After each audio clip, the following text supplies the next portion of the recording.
Good evening friends, welcome back all of you once again. आप सबों का हार्दिक अभिनंदन है इस वीडियो में, जहां पर हम लोग झारखंड के महत्वपूर्ण सवालों को सॉल्व करेंगे और साथ ही साथ अपने ज्ञान का स्तर बेहतर करेंगे। चलिए, चूँकि ये एग्ज़ाम स्पेसिफिक JSSC CGL उसको फोकस में रखकर तैयार किया जा रहा है, तो बने रहिए इस चैनल में और देखते रहिए और सीखते रहिए झारखंड जी के। Let's start. पहला क्वेश्चन है कि झारखंड का प्रमुख प्राकृतिक भाग है। झारखंड का प्रमुख प्राकृतिक भाग कौन सा है? Option are given. मैं ऑप्शन नहीं पढ़ूंगा, बस आपको ध्यान से सुनना भी है, देखना भी है। झारखंड का प्रमुख प्राकृतिक भाग है। Which are the correct answer? I think you know about the answer. Yes, of course you got the answer. इसका सही जवाब है आई थिंक बी। देखिए, छोटा नागपुर का पठार। यस, ऑफ कोर्स छोटा नागपुर का पठार जो है वो झारखंड का प्राकृतिक भाग है। अगला क्वेश्चन आपकी स्क्रीन पर है, थोड़ा सा बड़ा है बट इसको आपको निम्नलिखित में कौन सी झारखंड की प्रमुख भौगोलिक विशेषता नहीं है? ध्यान रहे, झारखंड की प्रमुख भौगोलिक विशेषता नहीं है पूछा गया है। झारखंड की कौन सी प्रमुख भौगोलिक विशेषता नहीं है? तो इसके ऑप्शन सी इस प्रकार है। इस भाग की भूगर्भिक संरचना जटिल है, जो बिल्कुल सही लगती है। इस भाग की स्थलाकृति विषम है, ये भी सही लग रहा है। इस क्षेत्र का अधिकतर भाग वन आच्छादित है, दैट्स सिंपल। इस क्षेत्र के यह क्षेत्र कृषि के लिए बहुत ही अत्यंत अनुकूल है, तो ये बिल्कुल ही बकवास आंसर है, इसलिए इसको काट दीजिए, ये गलत है। चलिए, अगला क्वेश्चन है कि झारखंड के अधिकतर भाग की ऊंचाई लगभग कितनी है? झारखंड के अधिकतर भाग की ऊंचाई लगभग कितनी है? Option are given and I think you know about that कि झारखंड की अधिकतर भाग की ऊंचाई जो है वो 300 मीटर के आसपास है। जी हाँ, बिल्कुल सही है, 300 मीटर। पारसनाथ की चोटी की जो झारखंड की सबसे ऊंची पहाड़ी है, उसकी लगभग ऊंचाई कितनी है? पारसनाथ की चोटी की जो झारखंड की सबसे ऊंची चोटी है, तो पारसनाथ की चोटी की ऊंचाई पूछा गया है, बताइए। Option sir given. पारसनाथ की चोटी झारखंड की सबसे ऊंची पहाड़ियों में से एक है, तो उसकी चोटी की ऊंचाई कितनी है? आई think you know about the answer. मैं बताता हूँ, 1365 मीटर है। 1365 मीटर पारसनाथ की। ओके, चलिए, अगला क्वेश्चन है, झारखंड में निर्मित चट्टानें किस काल की है? झारखंड में जो निर्मित चट्टानें वो किस काल की है? ऑप्शन सब दिया है, आर्कियन एंड विंध्यन और गोंडवाना एंड टर्सरी, ये तो दिख गया। टर्सरी काल के बाद की है, तो लगभग लगभग सभी काल की है। अगला क्वेश्चन है कि झारखंड किस काल में निर्मित परतदार चट्टानें में कोयलों के सर्वोत्तम तथा विशाल भंडार है? किस काल में निर्मित परतदार चट्टानों में कोयले के सर्वोत्तम और विशाल भंडार हैं? Option are given.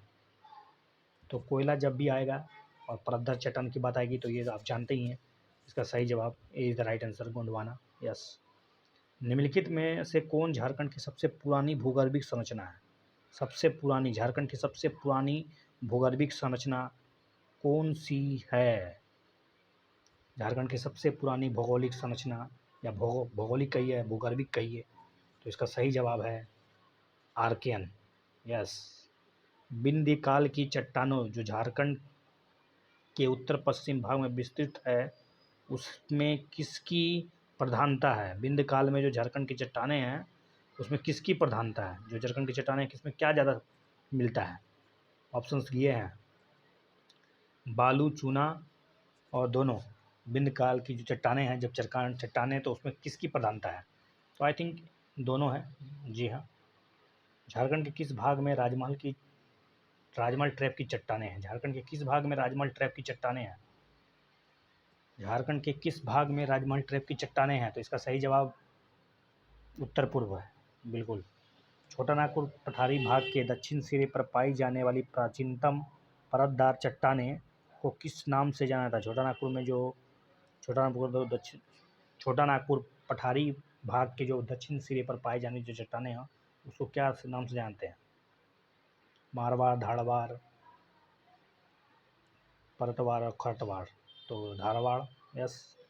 झारखंड में जो रूपांतरित चट्टानें, उसको छोटा ही कर देता हूँ मैं। झारखंड में रूपांतरित परतदार चट्टानों का सर्वाधिक अच्छा विकास कहाँ हुआ है?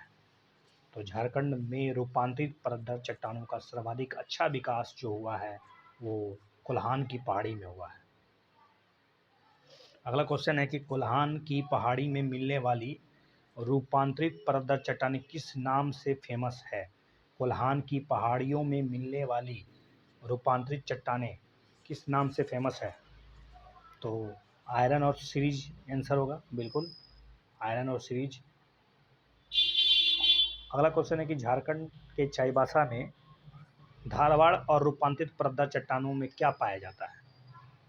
तो इस तरह के प्रश्नों में सभी होता है लगभग, क्योंकि एग्जैक्टली वैज्ञानिक अध्ययन तो हुआ नहीं है, लेकिन समझ सकते हैं कि झारखंड के चाईबासा क्षेत्र में जो धारवाड़ और रूपांतरित परतदार चट्टानें हैं उसमें अभ्रक शिस्ट, क्वार्ट्ज और हॉर्न ब्लेंट शिस्ट भी मिलता है। अगला क्वेश्चन है कि झारखंड के उत्तरी भाग यानी कोडरमा और हजारीबाग में विस्तृत रूपांतरित परतदार चट्टानें में किस खनिज की बहुलता है या विशाल पेटी है? तो कोडरमा और हजारीबाग में झारखंड के अभ्रक ज़्यादा है, यस अभ्रक। झारखंड में अगन्य उद्भव या फिर दलमा ट्रैप की चट्टानें मुख्य रूप से किस जिले में मिलती है? दलमा ट्रैप की चट्टानें किस जिले में मिलती है? सिंहभूम। सिंहभूम में आगन्य शैलों के रूपांतरण से बनी ग्रेनाइट चट्टानों की अधिकता के कारण छोटा नागपुर किस नाम से जाना जाता है? तो ग्रेनाइट नीस। निम्नलिखित में कौन छोटा नागपुर में मिलने वाली आधुनिक युग की चट्टानें हैं? आधुनिक युग की चट्टानें हैं कौन? तो क्वाटसरी या क्वाटनरी बोलिए। राजमहल ट्रैप की चट्टानें निम्नलिखित में किस जिले में मिलती है? तो सभी में मिलता है राजमहल ट्रैप की चट्टानें। झारखंड के कितने प्रतिशत भूभाग में छोटा नागपुर पठार विस्तृत है? तो लगभग 47% के आसपास।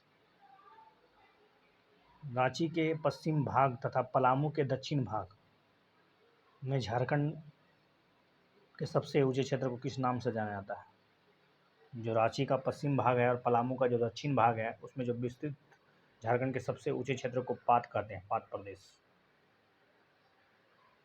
समुद्र तल से पात प्रदेश की ऊंचाई कितनी है?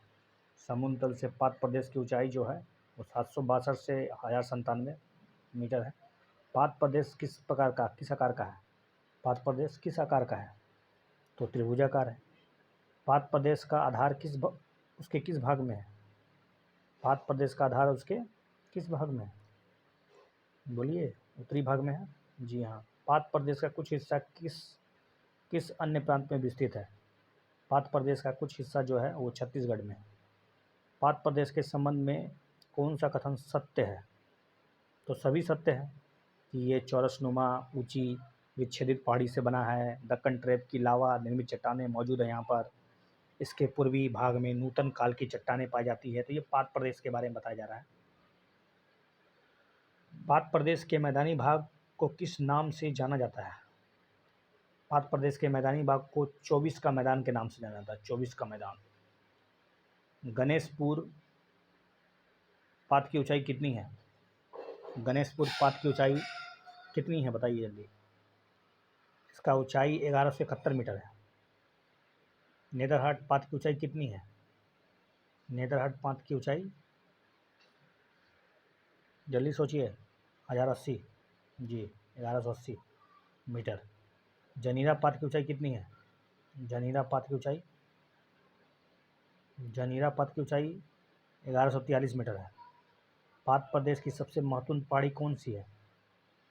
पात प्रदेश की सबसे महत्वपूर्ण पहाड़ी कौन सी है? तो सानू और सराऊ दोनों है।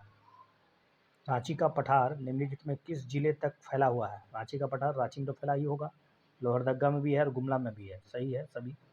रांची के पठार की औसत ऊंचाई कितनी है? तो 365 मीटर है रांची के पठार की औसत ऊंचाई। रांची के पठार का अधिकांश भाग किस चट्टान से बना हुआ है? तो रांची का पठार का अधिकांश भाग जो है वो नीस और ग्रेनाइट से बना हुआ है। निम्नलिखित में से कौन सी रांची के पठार की विशेषता नहीं है? तो यह पठार गुमला जिले के अधिकांश कटा छटा है। पठार उबड़ खाबड़ भी है, तो धारतली विषमता काफ़ी कम है, तो ये हो नहीं सकता है। पठार है तो धारतली विषमता ज़्यादा है। रांची के पठार के ऊपरी भाग को क्या कहते हैं? दाण कहते हैं, दाण, थाणा। रांची के पठार के निचले भाग को क्या कहते हैं? निचले भाग को तो दोन कहते हैं। हजारीबाग के पठारी क्षेत्र में अधिकांशतः किस प्रकार की चट्टानें मिलती है? हजारीबाग पठार में तो फिर से ग्रेनाइट और नीस मिलता है। निम्नलिखित में से किस क्षेत्र में हजारीबाग का पठार विस्तारित नहीं है? तो हजारीबाग का पठार विस्तृत नहीं है उत्तर में। हजारीबाग पठार के दक्षिण छोर पर कौन सी नदी बहती है? हजारीबाग पठार के दक्षिण छोर में दामोदर नदी बहती है। निम्नलिखित में कौन सा हजारीबाग पठार का उपभाग नहीं है? तो इसका दक्षिण पूर्वी किनारा इसका उपभाग नहीं है। हजारीबाग पठार का विस्तार लगभग कितने वर्ग मील में है, बताइए? हजारीबाग का विस्तार लगभग 7000 मील में है। हजारीबाग पठार का जो विस्तार है वो 7000 मील में है, वर्ग मील में है। हजारीबाग पठार की पूर्वी सीमा किस जिले की पूर्वी सीमा तक फैली हुई है? किस जिला तक हजारीबाग पठार का? तो इसका सही जवाब है गिरिडीह। हजारीबाग का पठार जो है ना वो उसका पूर्वी सीमा जो है वो गिरिडीह जिले में घुस जाता है। राजमहल की पहाड़ी तथा संबंधित मैदान छोटा नागपुर पठार के किस भाग में स्थित है?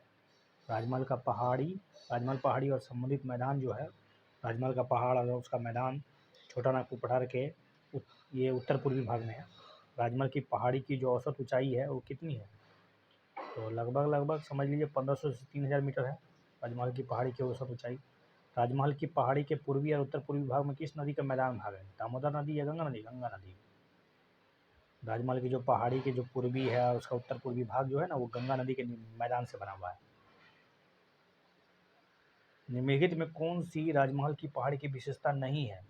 तो दामोदर नदी घाटी इसकी पूर्वी सीमा तो नहीं है, बिल्कुल गंगा नदी है। कौन सा राजमहल की पहाड़ी से संबंधित जिला नहीं है? तो साहेबगंज है, गोड्डा है, देवघर भी है, लेकिन गढ़वा नहीं है। राजमहल पहाड़ी के बाहरी हिस्से में किस प्रकार की चट्टानें उबड़ खाबड़ मैदान है? तो नीस और ग्रेनाइट। राजमहल पहाड़ी का भाग किस प्रकार के चट्टानों से ढका हुआ है? तो फिर से बेसाल्ट होगा इसका सही जवाब। राजमहल का पहाड़ी जो है वो खास करके बेसाल्ट की चट्टानों से घिरा हुआ है या ढका हुआ है। राजमहल की पहाड़ी के दक्षिण में कौन सी नदी अजय घाटी है? दक्षिण में अजय घाटी है, दामोदर घाटी, दमय घाटी, दामोदर घाटी है। राजमहल की पहाड़ी के दक्षिण में कौन सी नदी घाटी है? तो दामोदर।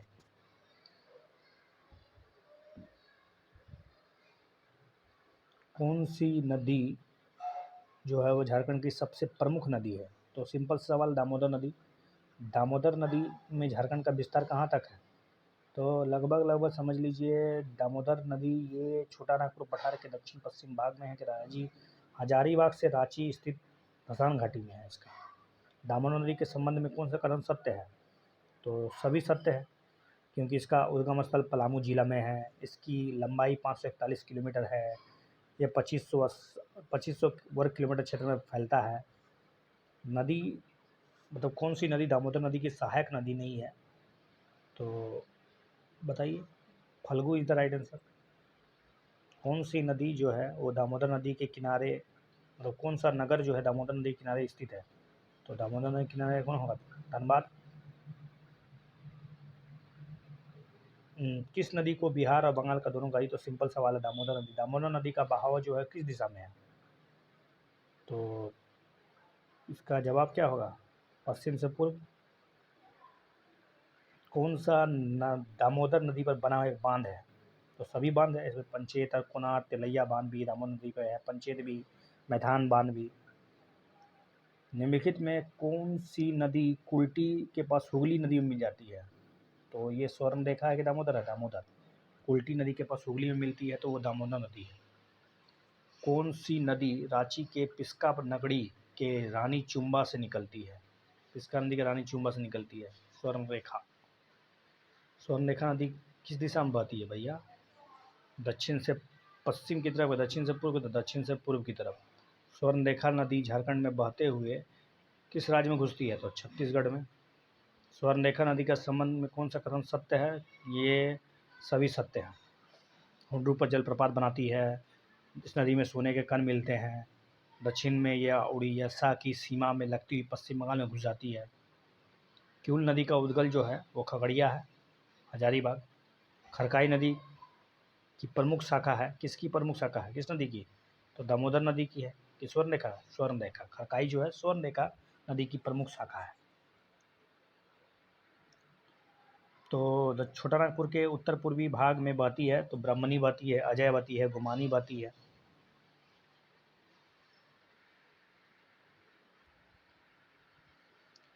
अगला प्रश्न है कि कौन सी नदी पोड़ाहाट या पोड़ैयाहाट पहाड़ से निकलती है? पोड़ाहाट पहाड़ से।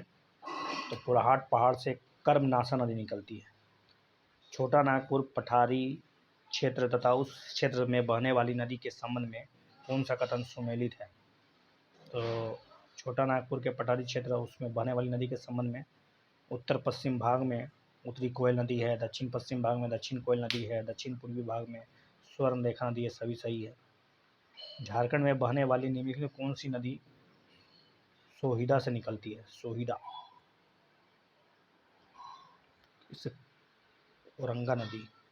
झारखंड में बहने वाली कौन सी नदी मध्य प्रदेश के राज्य के अमरकंटक पहाड़ से निकलती है? तो सोन नदी है, जो झारखंड में बहती भी है।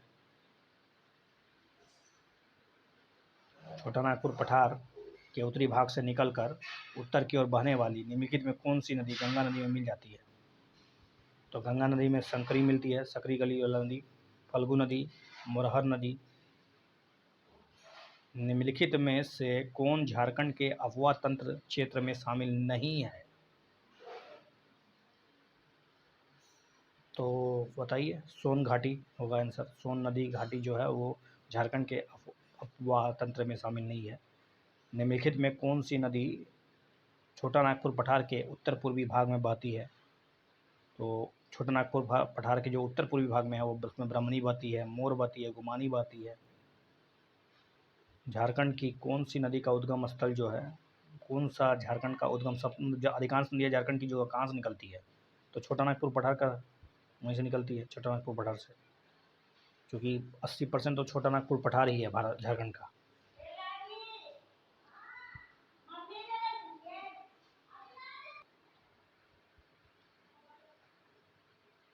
Thanks for watching this video. देखने के लिए बहुत बहुत धन्यवाद। देखते रहिए, सीखते रहिए, आगे इस प्रकार का वीडियो जारी रहेगा। धन्यवाद।